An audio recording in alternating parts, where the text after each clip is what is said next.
There exists a level of discipline so severe, so unforgiving, so utterly destructive to the soft parts of the human mind, that almost no one in the modern world ever touches it.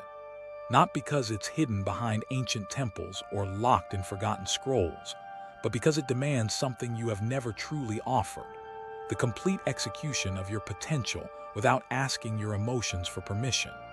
This is not the discipline you hear about in motivational videos or productivity books. This is the dreaded level that 14th century warriors used to override hesitation, destroy fear, and act with a precision that feels almost inhuman. And if you stay to the end of this video, you will understand why one man could command thousands, while you still struggle to command yourself. But there's a catch. Reaching this level requires a sacrifice so brutal that most people walk away the moment they sense it, and whether you can handle it or not will define the rest of your life. Before we dive into this, comment one habit you know is destroying your potential, and subscribe if you're ready to confront the version of you that hides behind excuses. Evan Tanaka was 27 years old when his life finally confronted him. Smart, gentle, creative, friendly, the kind of person who always almost lived up to his potential. He worked a support job in a small software company, spent evenings daydreaming about building apps he never finished, and told himself every Sunday night that this would be the week he finally got his life together. But every week looked the same. Wake up late, snooze until the last minute. Scroll through his phone under the covers even though he knew it ruined his mornings. Promise to hit the gym at 6 a.m., go once, feel proud, then skip Wednesday because he was tired, skip Thursday because he was sore, and skip Friday because the week was basically over anyway. At work, he always hovered between promising and unreliable, but the label leaned more toward the second. His manager had started assigning important tasks to other people. His coworkers stopped asking him to collaborate on new projects because he rarely delivered things on time. He felt himself fading from his own story, sinking into the slow death of potential never realized. The breaking point came on a gray Tuesday afternoon when his manager, trying to be gentle, said, "Evan, you're talented, but you're unreliable. I can't keep counting on maybes." The word unreliable punched straight through his chest. He wasn't angry at her. He was angry at the part of himself that had heard the same message 1,000 times but never changed. That night while walking home, he felt something snap, an awakening, a quiet realization that discipline wasn't something he lacked because he was weak. It was something he lacked because he had never been taught how to build it. But here's what no one tells you. When your life finally forces you to wake up, the teacher often appears in the most unexpected form. Evan met Ishida Ren by pure accident, an elderly historian with an air of stillness so intense it felt like the world bent around him. Ishida taught a small martial arts class in a faded community center. Evan walked past it every day and never paid attention until that night. Through the window, he saw something strange. A young man practicing the same movement over and over and over, hundreds of times, without stopping. No variation, no expression, no frustration, just relentless, structured repetition. Ishida noticed Evan watching and invited him inside. Within minutes, Evan felt the weight of Ishida's presence, calm, direct, ancient. Ishida told him about a system known as the Hashin level asterisk, created by the 14th century strategist Kanzo Tara ***, who trained warriors to act with discipline beyond emotion. This wasn't about motivation or inspiration. It wasn't about figuring yourself out. It was about building a mind that follows command without negotiation. Ishida explained that modern neuroscience had rediscovered something similar. In 2019, Harvard researchers published data showing that obedience-based repetition strengthens the prefrontal basal ganglia loop, the circuit responsible for automatic execution. "You don't rise to your goals," Ishida said. "You sink to your conditioning." Then, with unsettling calm, he looked Evan in the eyes. "If you truly want discipline, I can teach you. But once you start, you cannot return to who you were." Evan said yes, but he didn't yet understand what he had agreed to. The first stage of the dreaded level began with ego death. Ishida assigned Evan a single daily ritual. Perform asterisk 300 identical movements at dawn asterisk. No excuses, no negotiation, no variation. The purpose wasn't physical, it was psychological. The repetition was designed to strip away the part of the mind that believes it needs to feel ready in order to act. When you repeat one action 301,000 times, something strange happens. Your emotions stop mattering. Your identity becomes irrelevant. The brain becomes a tool, not a tyrant. A 2014 University of Tokyo study found that high-rep motor training stabilizes the neural pathways responsible for habit even under emotional stress.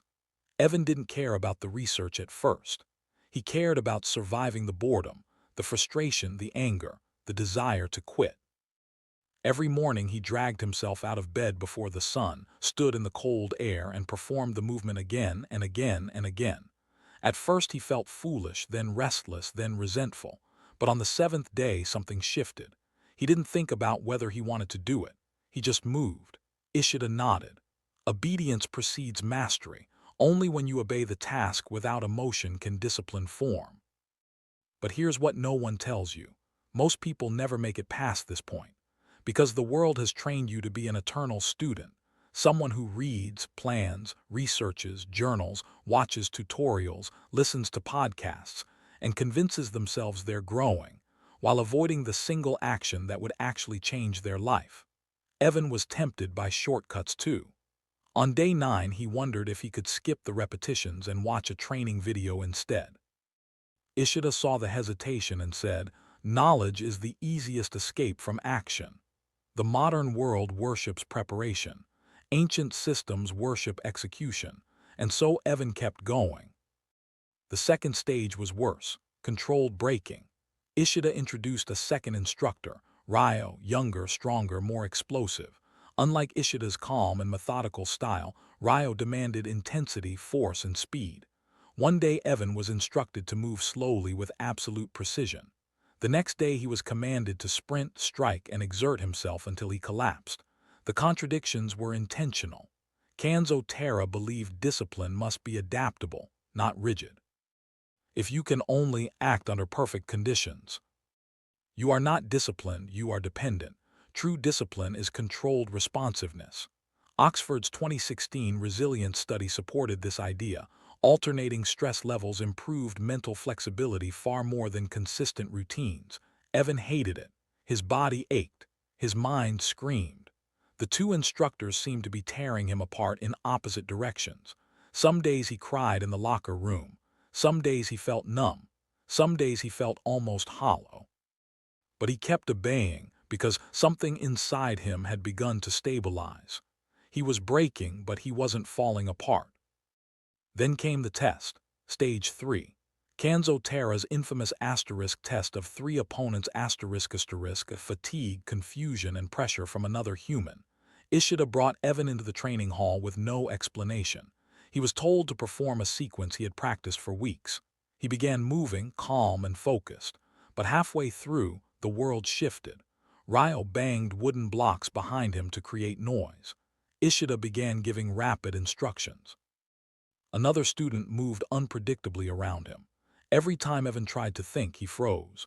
Every time he reacted emotionally, he made mistakes. But after several minutes, the thinking stopped. The emotions evaporated. His body responded without hesitation, without fear, without ego. He entered a state Kanzo Terra called formlessness acting with pure presence even in chaos. When he finished, Ishida simply said, "You can now see the path. Walking it will take your entire life." Here's the part no one warns you about. When you change yourself, you change how the world reacts to you. Evan returned to work quieter, calmer, more focused. He didn't announce anything. He didn't brag. He didn't talk about his training, but people noticed something. He no longer hesitated before speaking.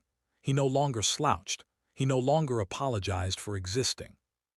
He finished tasks early, cleaned his workspace every day, ignored office gossip, and stayed composed even during tense moments. His presence made others uncomfortable, not because he was intimidating, but because he forced people, without saying a word, to confront their own lack of discipline. One coworker joked, "Dude, you're acting weird." But the truth was simpler. Evan had stopped living like them, and nothing threatens the undisciplined more than a disciplined person. But the dreaded level of discipline isn't meant only for warriors. Its principles apply to every modern skill. A guitarist who repeats one chord transition slowly and precisely 1,000 times learns more in a week than someone who practices sloppily for years. A coder who focuses on debugging the same error until the pattern becomes instinct grows faster than someone who jumps from tutorial to tutorial.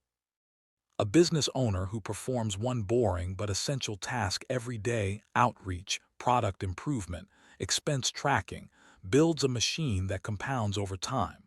The system isn't martial, it's human. Your brain doesn't care whether you're swinging a sword or writing an email. It only cares whether you obey or negotiate. And now we arrive at the part you won't want to hear, the brutal truth. You want the transformation, but you do not want the ego death. You want the results without the ritual. You want the discipline without the obedience. You want the strength without the sacrifice. You tell yourself stories about why you can't commit. You think you need motivation, clarity, confidence, or the perfect plan. But the reason you fail is simpler. You negotiate with yourself every time you're supposed to act. You let emotions vote. You let excuses speak. You let identity whisper, "This is just who I am." You cling to the version of yourself that has already proven it can't build the life you want. And then you wonder why nothing changes. If you cannot command yourself to do one simple action daily, then you cannot lead your life. Discipline is not built in the moments you feel strong. It is built in the moments you feel nothing and you act anyway. Now, if you've made it this far, then you're ready for the final part of Kanzo Terra's system, the legacy, the path meant to guide a warrior for life. Modern science has started to catch up. In 2021, an Oxford longitudinal study found that disciplined behavior sustained over 90 days reprograms self-regulation circuits far more deeply than motivation-based systems. Kanzo Terra taught the same principle 700 years earlier. His system contained 6 steps. Not a challenge, not a trend, a lifelong structure. 1. The one action ritual ***. Choose a single task and perform it every day at the same time. Small, consistent, unbreakable. 2. Emotionless obedience ***. You do it whether you want to or not. Feeling is irrelevant. Motion precedes emotion. 3. Contradiction training ***. On alternating days, switch between slow, precise work and explosive, high-effort work. This builds flexibility. 4. Stress exposure ***. Once a week, introduce controlled disruption, louder environment, altered schedule, or added difficulty to prevent rigidity. 5. Presence audit ***. Remove one distraction from your life each week. Not all at once, one per week. You know exactly which ones must go. 6. Accountability to the future self ***. Every Sunday, write a short report to the person you want to become. Not about feelings, about execution. This is the dreaded level of discipline. The level that destroys the weak version of you and replaces it with someone you barely recognize, someone you silently respect. Comment below the first weakness or skill you will attack with this system. Your path begins the moment you choose obedience over emotion.